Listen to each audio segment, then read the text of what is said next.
The business school time frame for me was 1964. I had come off of Case as an engineer and worked for Diamond Alkali Corporation and recognized that if I wanted to have a business career, I needed to have something to go with my technology career.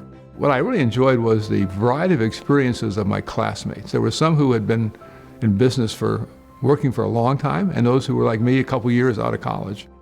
The school taught us teamwork, how to appreciate the other person's perspective, professional selling skills. That was my marketing thesis. Xerox Corporation. And they went out and marketed professional selling skills. There have been now tens of millions of people who have been through professional selling skills. That's my one legacy without my name on it. If it helps people reach their potential and gives them joy and satisfaction in their work, it makes me feel good.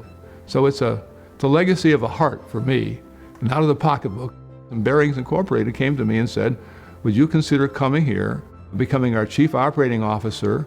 The company was headed for trouble. It had been around 80 some years. Margins were shrinking, and I could see the end game with that company if we stayed like we were. Let's have a name that identifies our future, not our past, but our future.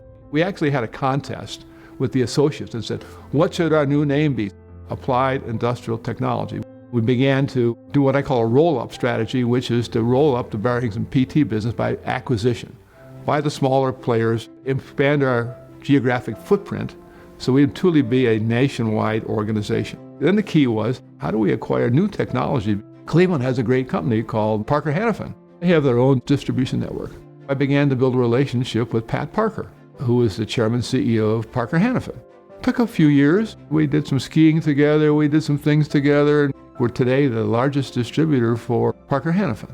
But now we integrate systems. So we bring value solutions to people. I said, how do we show value to a manufacturing plant? How do we not sell price, but sell value? And we created something called Documented Value Added for Applied Technology.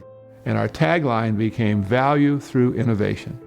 If you're a taker and not a giver, then you've robbed yourself of the joy of giving back, but you've also shortchanged the community. When I left, I think the stock was around $20 a share.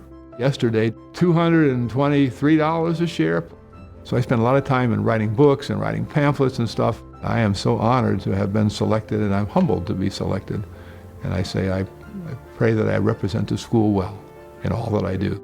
I thank my parents for raising me in a Christian home and giving me good values and challenging me to have a good work ethic. Case Western Reserve, we had incredible professors in all the disciplines.